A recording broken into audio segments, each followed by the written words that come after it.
This is Comic Picks by the Glick. Hey, and I'm your host, Jason Glick. How are you doing, Jason Glick? I'm doing just fine, John. How about you? It could be better, but who knows? What do you have for us tonight? All right. So for all those who read the site regularly, you'll know that I promised that if I didn't get the last volume of Jonathan Hickman's Fantastic Four run, I was going to talk about the three graphic novels I didn't read for Entertainment Weekly's 10 best graphic novels of all time, and such. Because just to recap briefly, Entertainment Weekly did one of their mega best 10 best ever or best ever lists issues, and I talk about the best movies, TV, books, and plays last century or so. They also had a bunch of sidebars talking about best just a little subgenre lists, and one of them, because they're a graphic novel friendly publication, was for graphic novels. Of the 10 they selected, I had read 7 of them, so I figured, hey, might be a good podcast to talk about these 3 that I didn't read.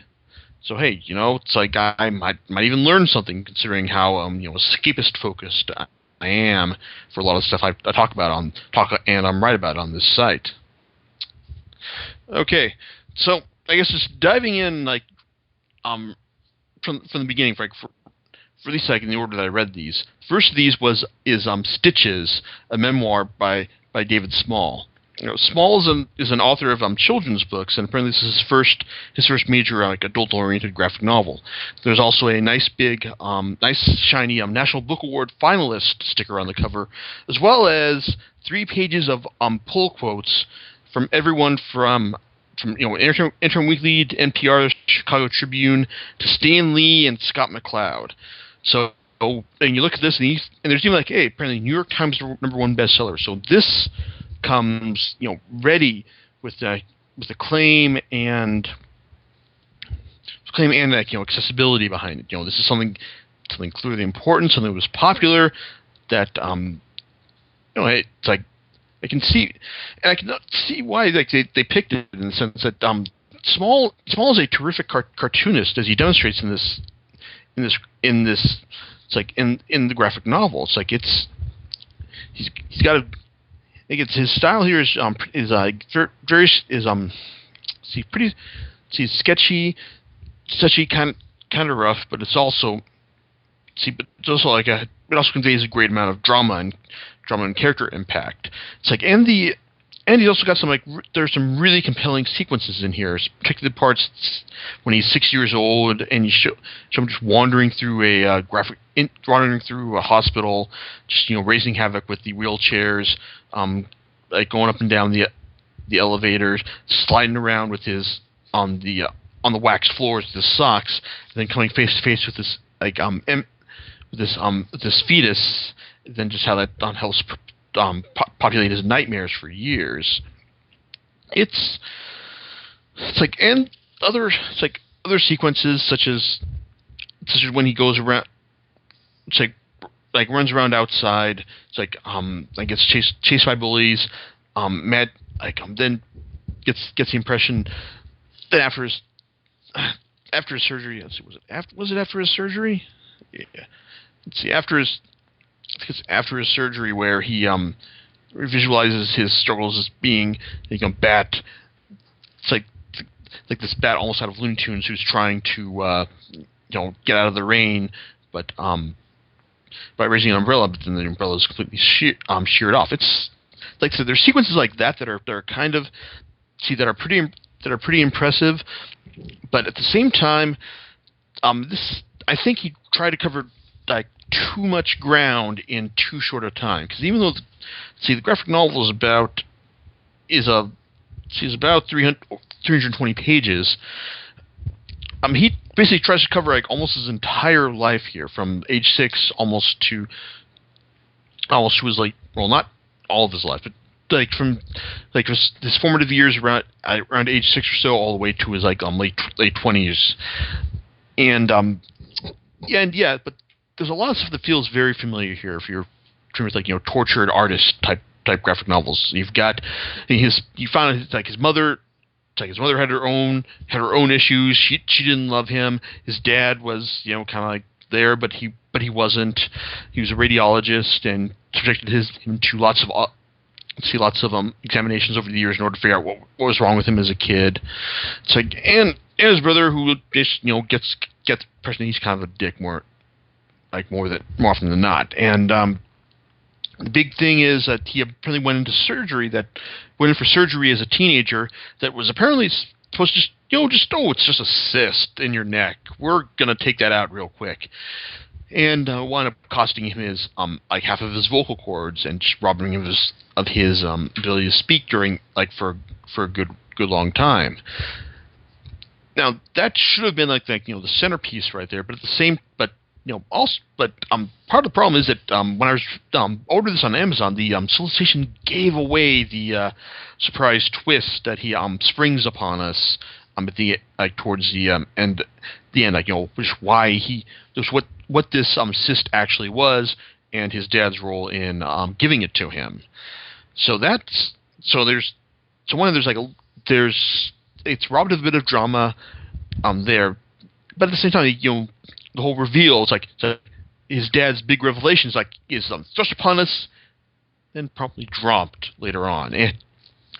And to be honest, although I hate to say this, considering this is his life, this is how he lived, but there doesn't seem to be a whole lot that separates this from other stories of authors who've lived tortured lives. I mean, yes, you had a horrible upbringing, and it's allowed you to produce great art later on, but at the same time, I don't know. It's just like he's trying to. A lot of this just doesn't stand out. Doesn't feel real compelling or different, or it doesn't make me go, oh, yeah, this is one of the best graphic novels of all time. No, it doesn't. It's actually kind of it does feel kind of generic. It does feel like he was. I just wish he had probably focused on one particular part in his life, particularly the part where he talks to his therapist and gets some insight into his situation. I mean, the way it's portrayed here, it's kind of oh, I'm going to tell you these. His therapist goes I'm going to tell you these truths right now, and you're not going to like it, but this is how it is. And yeah, it's okay, we understand this, but it's these truths he tells David are blindingly obvious to anyone who's been reading graphic novels so far. So it's kind of oh, okay. And it's as skillful and compelling as the art can be, the storytelling ultimately kind of falls flat and doesn't give us enough. It's enough to really distinguish David's struggles from lots of other tortured artists over the years. I wouldn't say it's bad, but for something I went into expecting one of the best graphic novels ever, it certainly is not. Now, one of the other picks that I hadn't read was by Marjane Satrapi, artist, the person who gave us Persepolis, which I talked about ages ago on another podcast with alongside Preacher and I believe Deadpool versus the Marvel Universe. Yeah, it was a crazy time back then. Anyway, it's Persepolis I really enjoyed because it was an illuminative work in the way that it showed me told me things about Iranian society and its people that I hadn't realized just from seeing them on the nightly news for years. I mean, it was. Personally, I honestly think that's the graphic novel they should have picked for if they're going to recognize her talent. But at the same time, the one they did, Chicken with Plums, is actually really, really good. It's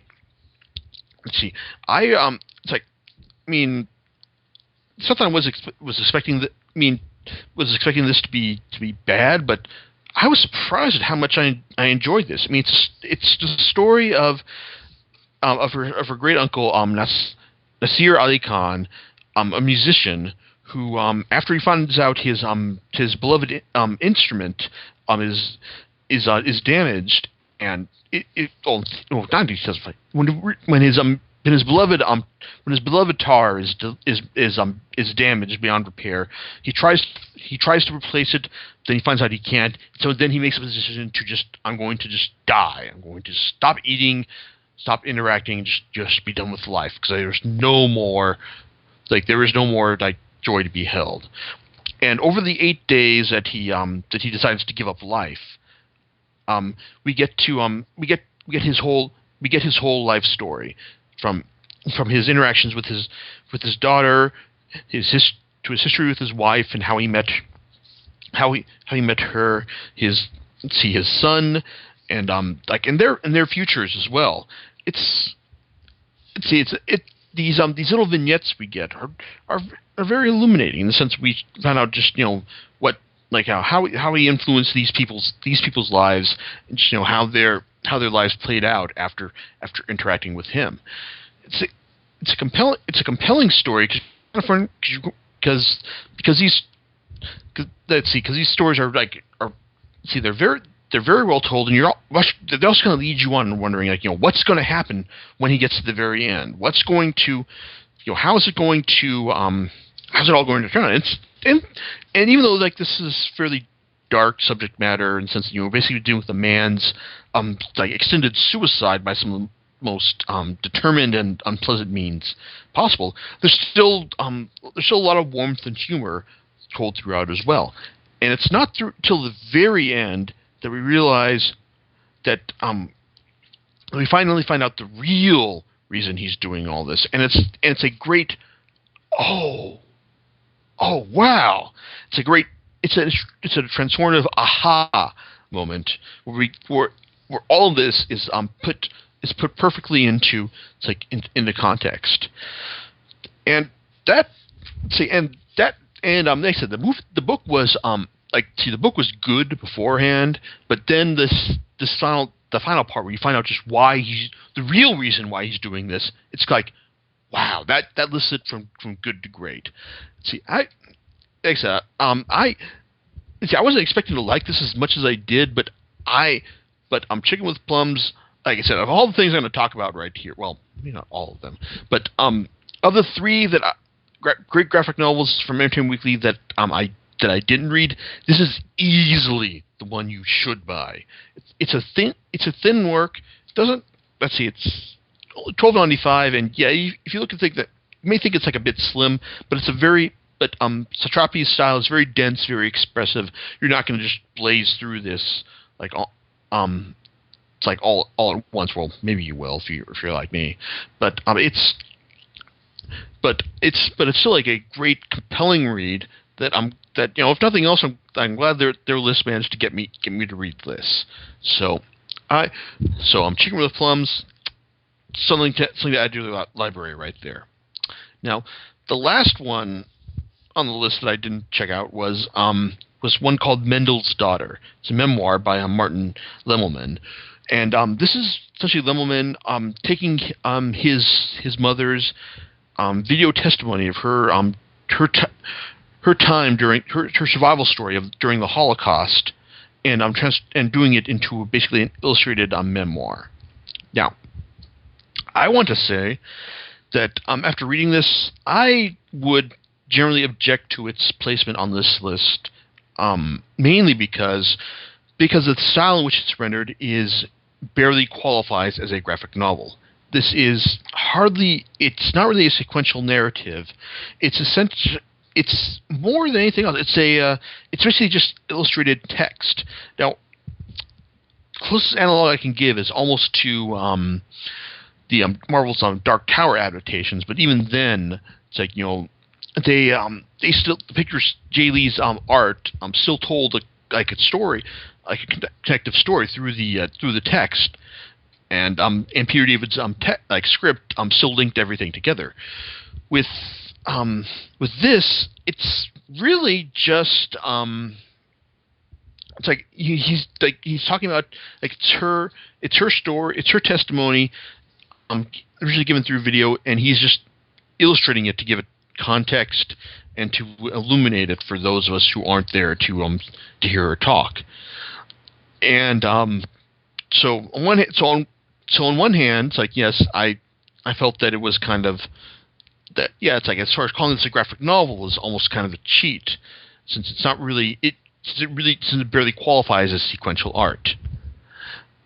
As for whether or not it's any good, well, I'm not going to tell you, because I don't think.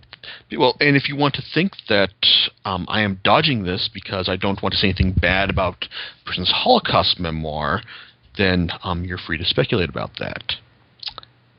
That being said, this isn't the, as I mentioned on the podcast, on the post, this wasn't the only Holocaust story that was mentioned on there. The Interview pick for the best graphic novel ever was Art Spiegelman's Mouse, which is a story of which is Art telling his father Vladek, not Gregor, as I mentioned in the post. I got to change that right there, but it's Art telling the story of his father Vladek and how he survived, how he witnessed the build up to Nazi Germany's reign and invasion in Poland, and also his father's survival in the camps at Auschwitz and Dachau. Now I spent years avoiding this, even though I've loved comics for years, just because I thought that this is going to be really fucking depressing, in the sense that just that this is it's about the Holocaust and someone witnessing its horrors firsthand. I didn't actually check this out until I was in college, and this is the very last college course I took, which is on satire, believe it or not. And when I borrowed, and so I figured, we're going to be reading this. Okay, fine, I'll go. I borrowed the teacher's copy of part 1, which I was going to take home and read, and I did, and I was surprisingly compelled by all this. I mean, a lot of the problems with some of the things they picked on these graphic novel lists were with things like blankets or fun homes, that since they're kind of too depressing that you only want to read once. Mouse was surprising. I mean, yes, lots of bad things happen. I mean, horrible things happen to these people, and it's. But at the same time, it's not relentlessly depressing. There's still warmth and humor, even though this isn't a lionization of Art is certainly not lionizing his father right here. In fact, Vladek is he at one point there's a whole meta aspect to this, how Art is telling the story of how he's getting his dad's testimony, but at the same time he was telling about the writing process at the same time, saying, I'm doing this whole graphic novel about my dad, but at the same time, it's he's coming off of this this whole racist Jewish old guy caricature. No one's going to believe this. But it's credit to his style that he as caricature-esque as Vladek may come off, that he still feels like a real person, and his actions still feel grounded in reality. And also, I guess it would be remiss of me to mention that that the central conceit of Mouse is that Spiegelman has a visual metaphor he maintains throughout the series, in the sense that various ethnicities are represented by animals. Jews are represented by mice, Germans by cats, Americans by dogs, Poles by pigs. It's a compelling visual metaphor, and it also allows you to further immerse yourself in the in there. In fact, it's, to be honest, if it had happened to people, it may have been too depressing to see this happening to people, but at the same time you get you see these happening to animals, and on one hand you're able to distance, but you're also able to internalize all the awful things that happen to them. And also what makes this story compelling is the inventiveness, and resourcefulness that Vladek displays in trying to save himself and his family, and trying to make the best things possible. He's a horrible racist old Jew guy later in life, but at the same time seeing him finagle his way through the camps and survive by just taking on any job, schmoozing up to the higher ups. It's an impressive, its impressive feat of survivalism, and it's like, and it's compelling to see it. How is he gonna make it out alive? It's like it's a thoroughly compelling read. It's like not only for its historical significance, but in terms of narrative as well. So as I said on my post, like if you've never read it before because you thought it was going to be something like thoroughly depressing, then disperse yourself of those. See of that mind view right now. Maus is a thoroughly compelling. It's a great graphic novel. And even if I don't think it's one of the absolute best ones ever made, it's absolutely one that belongs in your library because it is a thoroughly compelling, great read.